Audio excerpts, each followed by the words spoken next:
Fradgar's government is deliberately deflecting from what was a horrific crime scene behind me, where 3 innocent children under 6 years of age and their female teacher were viciously knifed yesterday in a disgusting, unprovoked attack.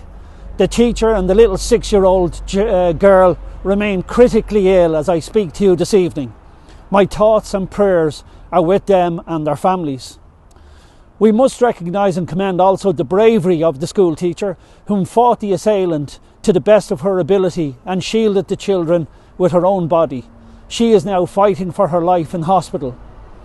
I would also like to highly commend the bravery and courage of Warren Donoghue, whom was the first member of the public to intervene. When his wife and children were passing, she said, "Look, he is stabbing the children." Without concern for his own safety, Warren disarmed the assailant with heavy blows. Then, when Warren forced the assailant to drop the knife, an unidentified woman kicked the knife away. I would also like to recognise the bravery of the Brazilian man, Mr. Benicio, the Deliveroo driver, who joined in and laid down with blows onto the attacker's head with his helmet. There is no doubt that without the intervention of these heroes, there can be no doubt that many more children could have been seriously injured or killed. However, today's RTE radio stations and the newspapers minimised the horrific attack on these young children and their teacher. Instead, they focused on several burnt vehicles and looted shops that can all be easily replaced.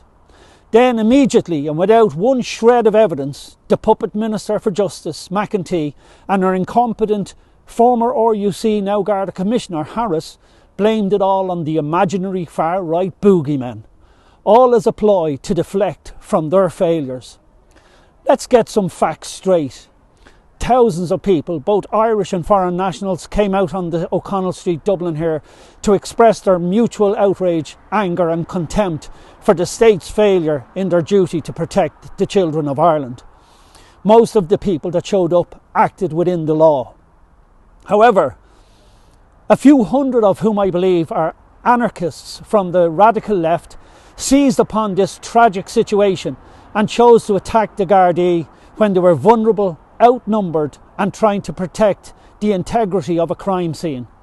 I stand with the people that came out lawfully to express their anger, and I also wholeheartedly condemn the arsonists, vandals, thugs and looters who took advantage of us at our lowest ebb when we were in shock and heartbroken by this savage attack.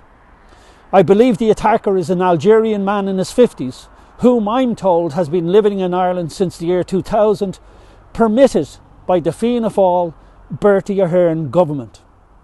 Now all of this clearly calls into question the present day reckless open borders policy of Fianna Fáil, Fine Gael and the Green government.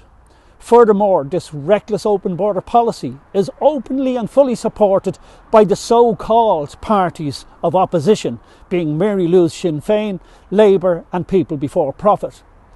There was not a shred of evidence that the disturbing scenes in Dublin of last night were politically motivated, nor was there any evidence of the so-called far-right involvement.